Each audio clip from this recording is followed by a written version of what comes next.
Hello everyone, this is Lisa. I like to play games. No matter what kind or what era, video games are an important part of my life. One such game that is most important to me is Call of Duty. Call of Duty is an interesting franchise, with its many campaigns, lovable characters, and wide range of firearms. But the side that little me was on was not the side slinging words and doing trick shots up on high-rise. Now I was a zombies kid. Zombies became an important part of my life from the very first moment that I played. The first Coca-Cola drank, the first mystery box spin, the first Easter egg done, the first Easter egg song heard, and so much more that I could go on and on about. My first game was Black Ops 2, which is the subject of today's video. See, there are a lot of areas to play around with in BO2. But one that always stuck out was Mob of the Dead, the most infamous map in Black Ops 2 Zombies. And later down the line, we got Blood of the Dead with our premise crew, a reimagining in Black Ops 4, but the cry was very different for each. Mob of the Dead got praise, while Blood of the Dead was, well, yeah, that. And I always wanted to understand what was the difference. Why was Mob loved, yet Blood was so hated? Well, today I'm hoping to answer that. But in order to do that, we have to go back to a far-off year. We have to go back to the spring of 2013. In the months since Black Ops 2's release, tensions were high. People were asking, do I want to continue this DLC cycle? And the current answer was a resounding no. Transit was not favorable in the community for its over-complexity. Its layout wasn't liked, its new crew wasn't enjoyed, and its Easter egg wasn't seeing any completion due to its tedious steps. Nuketown was fun, but got boring after a while. The consistency was good, but it got stale after the 15th play. And Dire Eyes was... Dire Eyes was not well enjoyed. Its verticality was staggering for the average Zombies player, and it wasn't helped by its main means of death screening. Fall damage. I mean, you can literally fall off the side of the building, plunging millions of feet to your doom. It's safe to say that no one was happy with this cycle. But then, well, everything changed. In April of 2013, Mob of the Dead came to Black Ops 2, a light amongst the vast darkness. Mob brought so much to the table, but maybe I should start instead by talking about the setting. Four mobsters, Sal DeLuca, Finn O'Leary, Billy Handsome, and Albert the Weasel Arlington are tried for their crimes and sent to Alcatraz prison to serve their sentences. Arlington comes up with a crackpot plan to escape the rock by building a plane on the rooftop. The plan fails, and the rest of the crew kills Arlington, and they are all in turn sent to death by electric chair. Due to this event, their souls are now trapped in a purgatory-like state where they are forced to relive that night of December 31st over and over again. Already off the bat, the story takes you on a trip. Though these are hardened criminals, you feel the same thing that they feel. Damnation, lost hope, a sense of fear, and a lingering thought of, am I ever gonna get out of here? The atmosphere of the map itself also brings a sense of dread and woe to the player. The blood and debris that litter the inside of the prison, the vast ocean at the docks, the echoes and whispers and clatter of chains. Each little detail fills a person with determination. Comparing something like this to the atmosphere of a map like Transit, with its fire and lava, the deserted buildings, the fog, it's a complete change. Unfortunately, the atmosphere in Transit is heavily overshadowed by its poor design, while Mob of the Dead works in tandem with its design. What also works is the new things Mob brought to the table. First off, we have Afterlife. A new method lets you choose how you go about your game.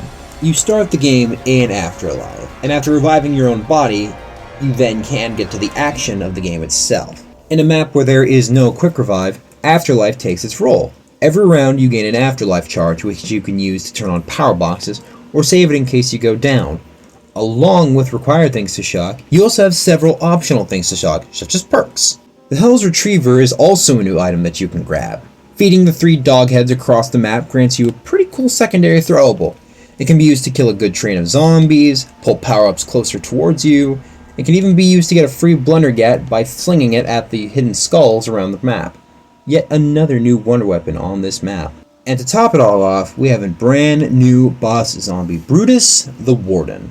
He'll spawn with a bang and rumble around the prison, locking down things like perk machines, building tables, even the mystery box itself.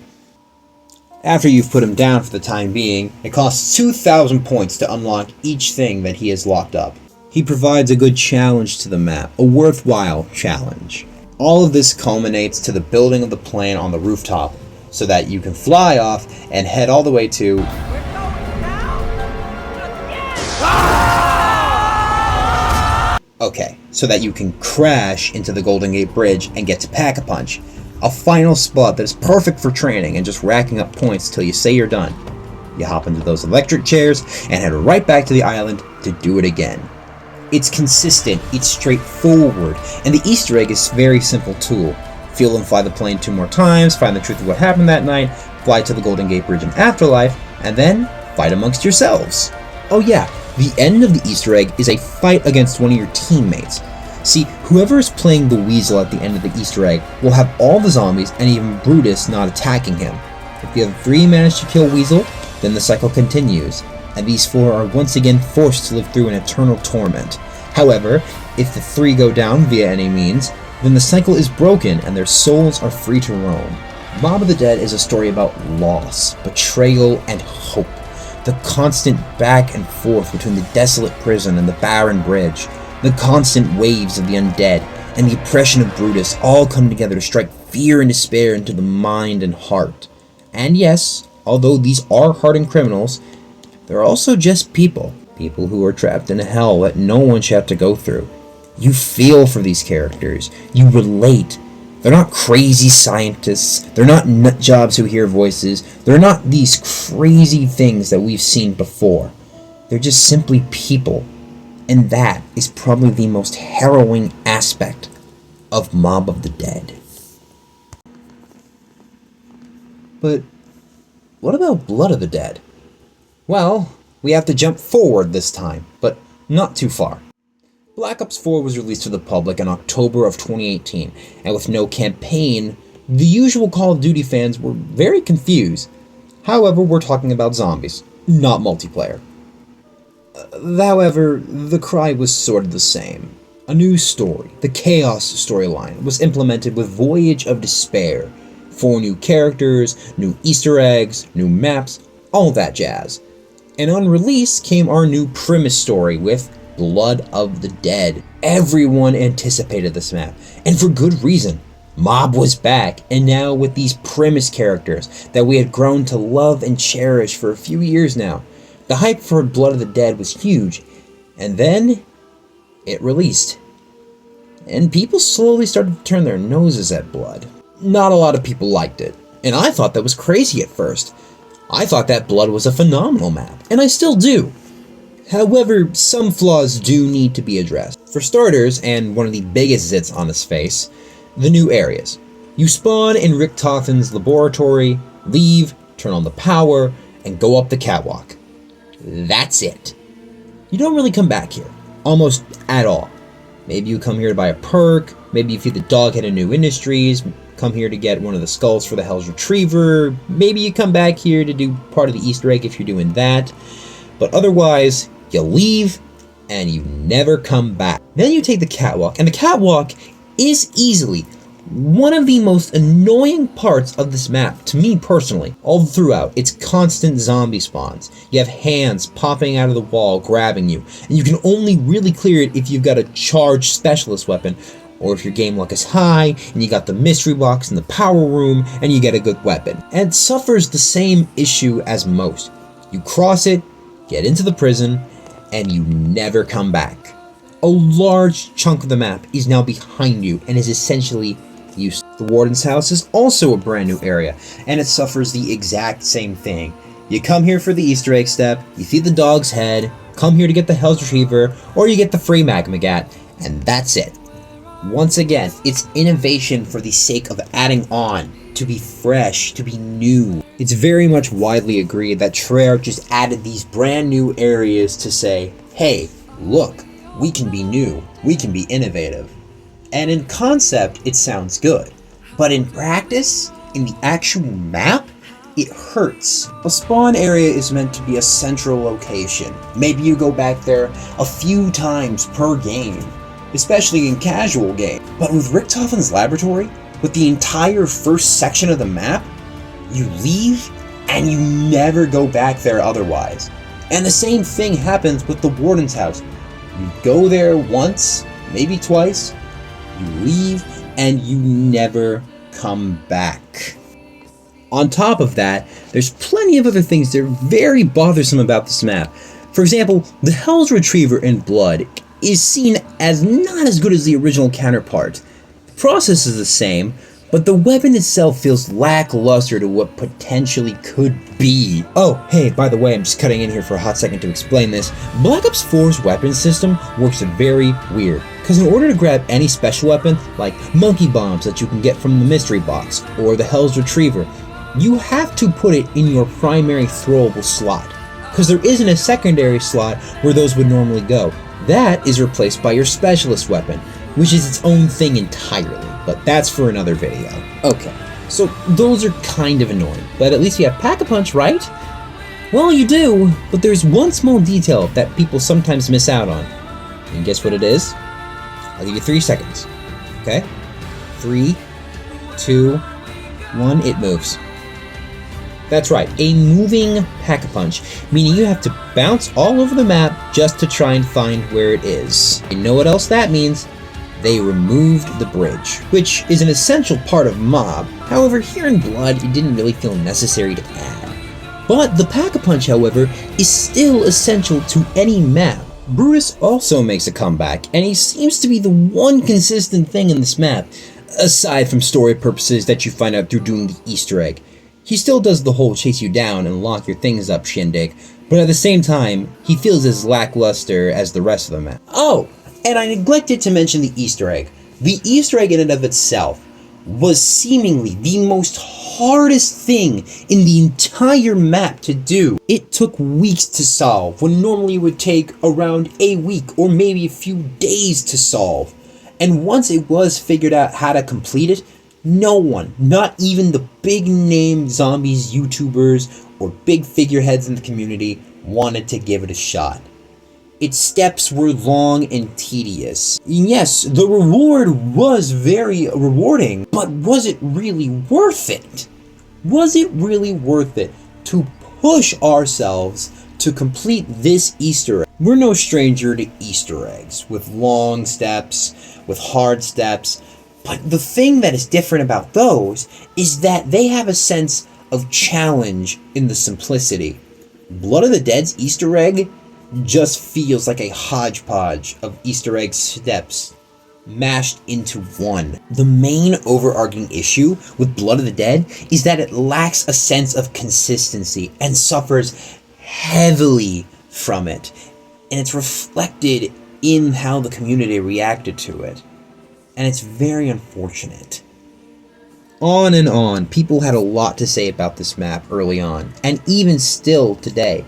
The cry was unanimous. Blood of the Dead wasn't that good. It had flaw after flaw, and that hurt everything about it. But it wasn't supposed to be a full recreation of Mob of the Dead. It was just a poorly executed remake, a reboot that sought to bring back the joy that once was to those who had fond memories of a once phenomenal map. And there are great qualities about this map. For example, without Blood, we wouldn't have our story where it is now. Without it, we couldn't continue our Ether story, and along with it, we wouldn't have one of, if not the most gut-wrenching cutscenes to ever be put in a Call of Duty Zombies game. Story aside, though, Blood is not looked upon favorably in the community. There was innovation just to add, loss of natural flow. It feels as if they wanted to change just to be fresh and new. Black Ops 4 in its entirety was meant to be innovative and new. A different look for the game that had a consistent yet unique style. I could make an entire other video on the Black Ops 4 system entirely if I wanted to. What's my opinion on these maps? I love both of them. It's very easy to see why people love Mob of the Dead and have such a distaste for Blood of the Dead. Mob was a simple flow, and yet it worked for what it was. It had characters that you didn't know, and yet when you meet them, you get acclimated to who they are. You feel immersed in the map as a whole, and you have a goal in mind. Each section is listed so that you gain a part for your journey to the Golden Gate Bridge, and no matter which route you take, you find those parts. Mob of the Dead works because it has a consistent flow to it. Blood has its flaws, but it's also what brings an odd sense of charm to the map. The new areas, although left behind easily, do show that this isn't like Mob. This is a brand new take.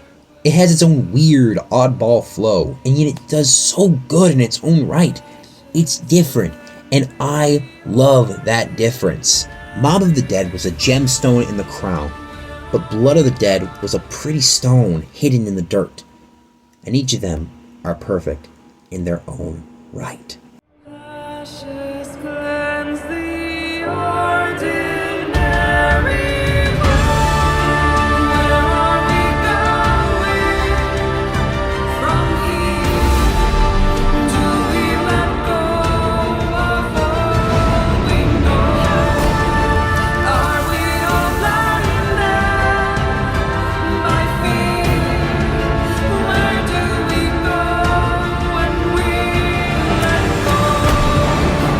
Where are we going? Where are we going?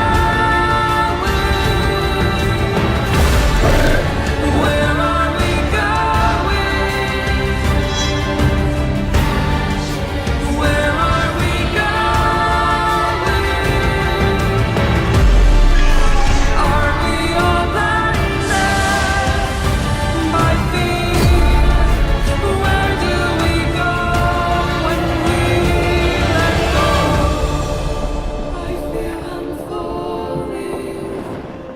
from here. Don't let me go. Is it the calling we hear? How do we know?